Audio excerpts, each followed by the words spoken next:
Good morning in the morning. I want to show you today the most important differences between the HTC Vive and the Oculus Rift for gamers. My own experience is about 150 hours with each of them, but let's get started.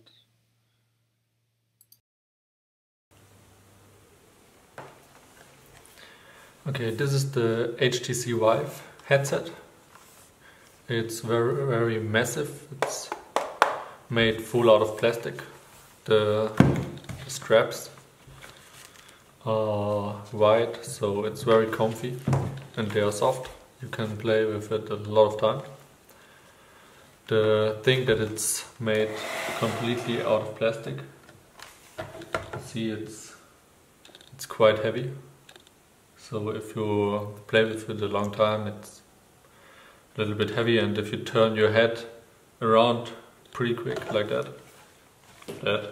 you need to be sure that you make it very tight, otherwise you have latency with turning your head. One thing, the cable, it's much bigger than the one of the Oculus, so it's a little bit more hard to pull your head around and stuff like that, because the hard cable you need to pull more.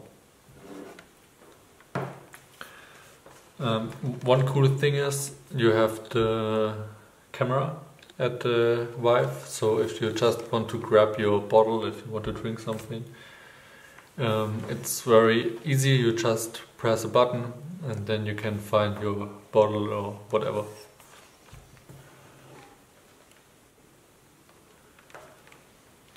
For the Vive you get some in-ear headphones too, but they are not very good, and if you really want to play, then I don't recommend them. You can just put this here up, just whatever, and then you just unplug it, close it, and it's done. Very easy, and I don't have problems with my big headphones. I will show them really quick later, but it's not a big deal to play with it. It has no pressure or something with the straps, either on the Vive or on the Oculus.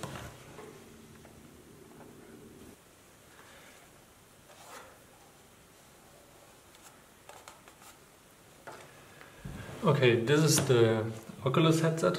It feels more like a cardboard than a VR headset. If you compare it with the Vive, it feels very cheap and like a cardboard. The thing is, the straps are made out of more like plastic, so they are not as comfy as the ones of the Vive. And here at the back you have the triangle. Your cameras need this one to track for the tracking. And yeah, if you play a lot, you feel it a little bit, but it's not that bad. At least because it's made so cheap, or it feels so cheap. It's much more lightweight. It weighs much less, and so it's on the long term it's easier to carry, and you don't need to make it that tight on your head, because it's much less, it weighs much less, and so you don't really need this. The thing is, for the Oculus you have two headphones. Normally they are plugged at the side, but for real gamers I would say don't use them. You need a good headset, because on games or at games like Onward it's very important to hear your enemies, and so they are just crap. I don't know if you can see it. Here inside you just need to put in a coin or something, and then you can unplug them. So it's not a big deal. The thing what I use for both the Vive and the Oculus, there's a company called VR Cover, they make these. It's for your head. It's made out of leather. That's the ones I prefer for the Vive, because it's a little bit more hard. The goggles, I prefer the big ones, the thick ones, and for the Oculus the thinner ones. And they are much more comfy. They don't smell that bad like the standard ones. And you can clean them pretty easy. You just put them under the water, squeeze them, and you can go on playing. It's pretty good.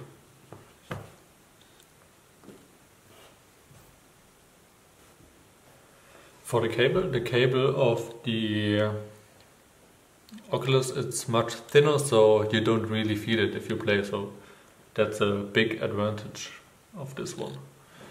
For the lenses, that's one main reason why I use the Oculus. There are rings in the lenses because of the production process, and on the Oculus you see them much less. This problem is much more if you play in a light room than in a dark room, and I have a lot of people that play in dark rooms that say it doesn't matter if you use the Oculus or the Vive because they don't see it. But I've seen it in the Oculus much less than in the Vive, and in the Vive it was so annoying with my new graphic cards and everything with the high resolution. So I decided to get the Oculus.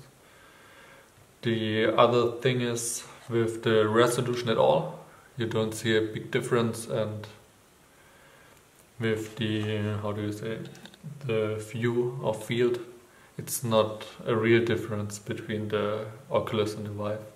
The Vive is a little bit better, but normally if you are in a fighting situation or something, you just look straight, you don't look a lot around, you turn your head. So for me it's not a disadvantage.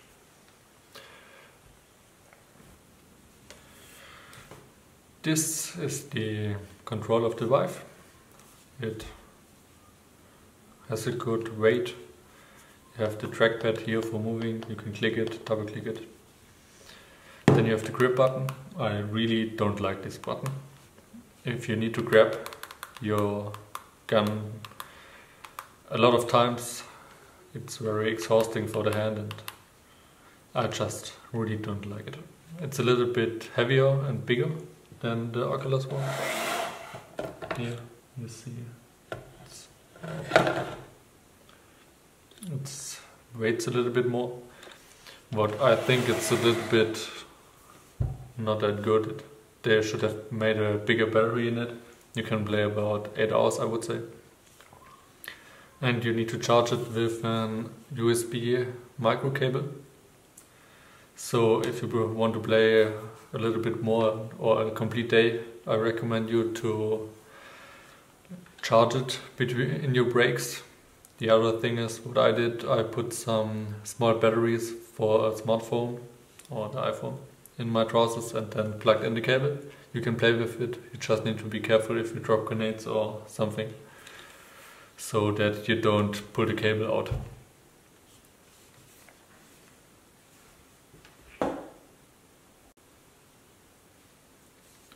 So these are the new controllers, not really new.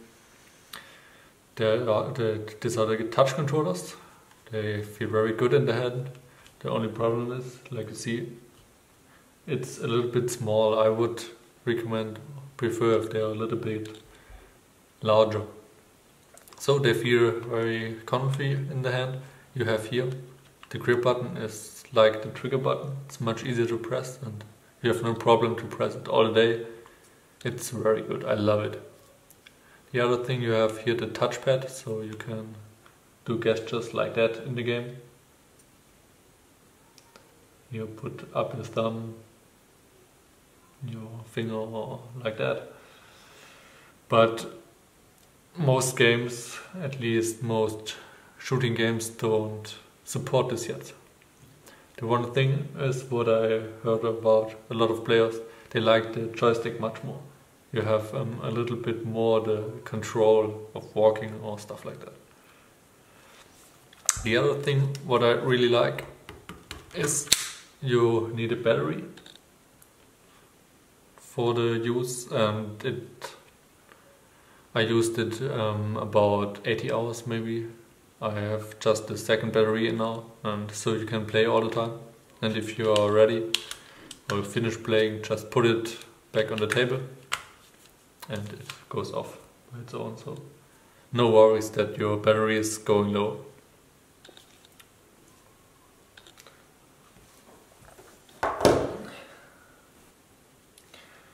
Another big important thing is the tracking.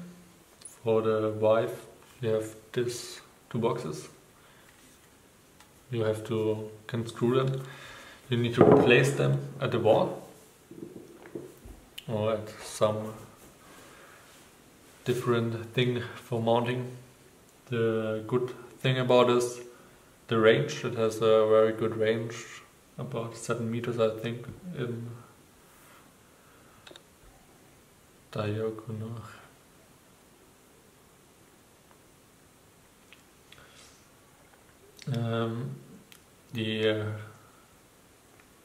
The field for the play is much bigger than from the Oculus, and the tracking is for this a little bit faster. You have less latency if you are playing. The big disadvantage for me was, first thing, I heard of a lot of players that lost or they have problems with it, that they got destroyed. I have 2 destroyed basic boxes, and the HTC Vive support is very bad. I have no solution yet after 20 years. The other thing is the room scaling. I had a lot of times problems with the room scaling, so while playing it, sometimes the floor was going in an angle or something, and then I needed to rescale it. That's the second thing that I had the problem. But my friend has no problems with that, so I don't know. And yeah, these are the big 2 disadvantages. The big advantage is the bigger play area, but you first need a room like that for playing. The thing is, for the usage, for using it, you need to plug in here on this side a normal power. So you need a power supply where you mount it, otherwise you have a cable around your room. That's a little bit how you use it and how big your room is.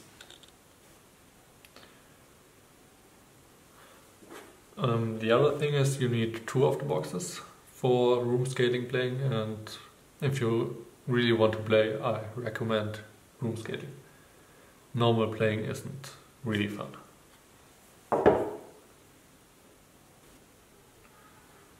So these are the trackers of the Oculus. You need 3 of them for the tracking, and I really would say that you get 3 of them because, like I said, just room scaling is the real fun in the VR gaming. You get delivered enough cable and cable connections to make your cable long enough for the playing, so that's not a real problem. The thing is, you have just a play area from 2 meters, and if you are at the border or if you go high up or low down, you have problems. So it's a little bit tricky, and you need to know where you can play, because like I said, it's just 2 meters, and you need to see how high you put it. You need a table or something, and yeah, put it up or down. There are a lot of different ideas and things how people like it. I have it nearly straight on the table, all the 3, a little bit up and down mixed, so tracking is a little bit better. The only thing is the latency. If you turn your head pretty fast around or stuff like that, it's a little bit less good than the Oculus, I need to say. But in the most games you don't turn that fast, because at least your headset needs to be very, very tight to do this, and you need the PC and everything to do this. But for normal gaming, I have no problems with the turning around. The only thing is, in Onward, for example, if you drop a grenade, you need to find out how to throw it, because if you put it too fast, the tracking doesn't work. So you have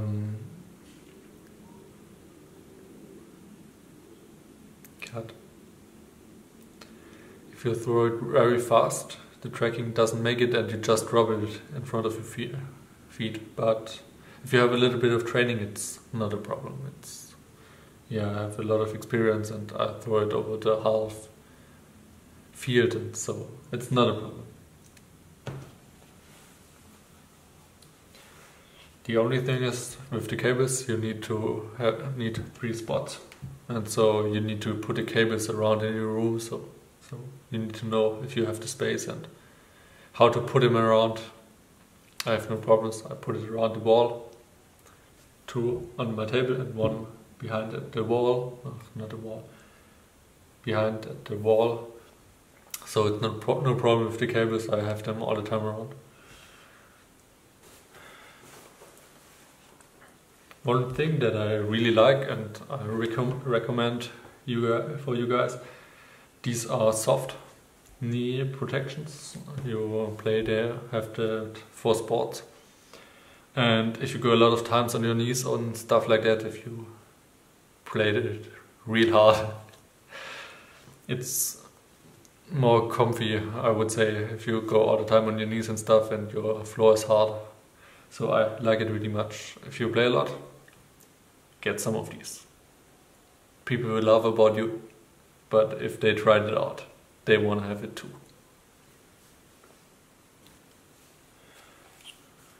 Just for everyone who wants to know, for the Oculus you get a wireless control and a controller. Like you see, the prices of the Oculus and of the Vive are pretty the same. I decided to play with the Oculus because I saw the rings on the Vive and it's very annoying. The other thing is I needed to rescale my room scaling all the time, and it's just annoying. I want to play, I don't want to set up my room scaling all the time. So I hope I could help you guys, and if you have any questions or something, just leave a comment. I will link all the equipment and all the extra stuff in the description. And have a nice day and a good VR experience. And for sure, if you liked my video, please give me a thumbs up.